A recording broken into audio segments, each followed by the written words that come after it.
പെസിഫ്ലോറ കൈറൂലിയ എന്ന ശാസ്ത്രനാമത്തിലുള്ള ഒരു passion fruit ഇനമാണ് ഈ കാണുന്നത്. നീല പാഷൻ ഫ്രൂട്ട്, ബ്ലൂ ക്രൗൺ എന്നൊക്കെ അറിയപ്പെടുന്ന പാഷൻ ഫ്രൂട്ട് ഇനത്തിലുള്ള വൈൽഡ് പാഷൻ ഫ്രൂട്ട് ഇനമാണ് ഞാൻ ഈ കാണിക്കുന്നത്. 20-25 മീറ്റർ വരെ ഉയരത്തിൽ പടർന്നു കയറാൻ ശേഷിയുള്ള നിത്യഹരിത ഒരു വള്ളിയാണ് ഈ പാഷൻ ഫ്രൂട്ട്. കരുത്തുറ്റ വള്ളിയാണ് ഇതിനുള്ളത്. ഇലകൾ കൈത്തണ്ടയുടെ ആകൃതിയാണ് ഇതിന്റെ ഇലകൾക്ക് ഉള്ളത്. 4 ഇഞ്ച് വ്യാസമുള്ള പൂക്കളാണ് ഇതിനുള്ളത്. നീല നിറത്തിലുള്ള പൂക്കളാണ് ഇതിനുള്ളത്. ഈ പൂക്കൾക്ക് സുഗന്ധവും ഉണ്ടായിരിക്കും. സാധാരണ നമ്മുടെ പാഷൻ ഫ്രൂട്ടിന്റെ അത്ര വലിപ്പമുള്ള കായകളല്ല ഇതിലുണ്ടാകുന്നത്. ഏകദേശം 2 ഇഞ്ച് വ്യാസം ഉണ്ടാകുന്ന ഓറഞ്ച് നിറത്തിലുള്ള പഴങ്ങളാണ് ഇതിൽ ഉണ്ടായി വരാറുള്ളത്. പഴം ഭക്ഷ്യയോഗ്യമാണ് എങ്കിലും രുചിയില്ലാത്ത പഴമാണ് ഇത്. പഞ്ചസാര തീരെ കുറഞ്ഞ ഒരു പഴമാണ് ഇത്.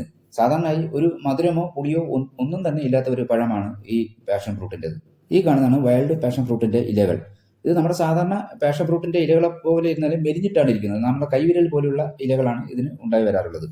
ഇതിന്റെ പഴങ്ങൾ ഇതിൽ നിന്ന് പൂർണ്ണമായി പഴുത്ത് താഴെ വീഴുമ്പോൾ ഒരു ചെറിയ ഒരു രുചി, ഒരു മധുര രുചി ഉണ്ടാവും. അത് ഏകദേശം നമ്മുടെ ഡ്രാഗൺ ഫ്രൂട്ടിന്റെ പഴത്തിൻ്റെയൊക്കെ ഒരു ചെറിയ രുചി അത്ര മാത്രമേ ഈ പഴങ്ങൾക്ക് നന്നായി പഴുത്ത് താഴെ വീഴുമ്പോൾ ഇതിനുണ്ടായി വരാറുള്ളൂ. സാധാരണ നമ്മുടെ നാടുകളിൽ ഇതങ്ങനെ കാണാറില്ല. കാടുകളിലാണ് ഇത് കൂടുതലായിട്ട് കണ്ടുവരുന്നത്. തെക്കേ അമേരിക്കൻ രാജ്യങ്ങളിലും അവിടുത്തെ ആദിവാസികളിലും ഇത് ഔഷധ ഗുണങ്ങൾക്ക് വളരെ പേരിട്ട ഒരു സസ്യമാണ്. ഇതിൽ നിന്ന് ഹെർബൽ ട്രീ, ഡയറ്ററി സപ്ലിമെന്റുകൾ, പാനീയങ്ങൾ എന്നിവ ഉണ്ടാക്കാൻ വേണ്ടി എടുക്കാറുണ്ട്. ഈ കാണുന്നതാണ് നമ്മുടെ വൈൽഡ് പാഷൻ ഫ്രൂട്ടിന്റെ കായകൾ. ഇതിങ്ങനെ പൊളിച്ചു കഴിയുമ്പോൾ നമ്മുടെ പാഷൻ ഫ്രൂട്ടിനെ പോലെ തന്നെ ജെല്ലി ആയിട്ടുള്ള പഴങ്ങളാണ് ഇതിനകത്ത് ഉള്ളത്.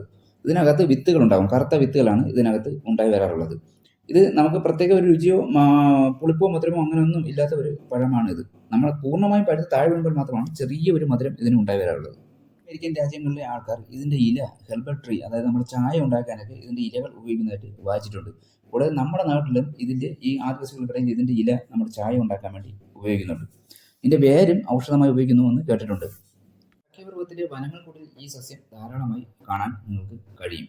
അപ്പോൾ ഇതാണ് പാസിഫ്ലോറ കൈറൂലിയ അല്ലെങ്കിൽ നീലം passion fruit, wild passion fruit ഇനത്തിൽപ്പെട്ട സസ്യം. അപ്പോൾ വീണ്ടും സസ്യങ്ങളെയും വൃക്ഷങ്ങളെയും വീഡിയോകൾ മറ്റൊക്കെ വരാം. ഓക്കെ, ബൈ, ശുഭദിനം.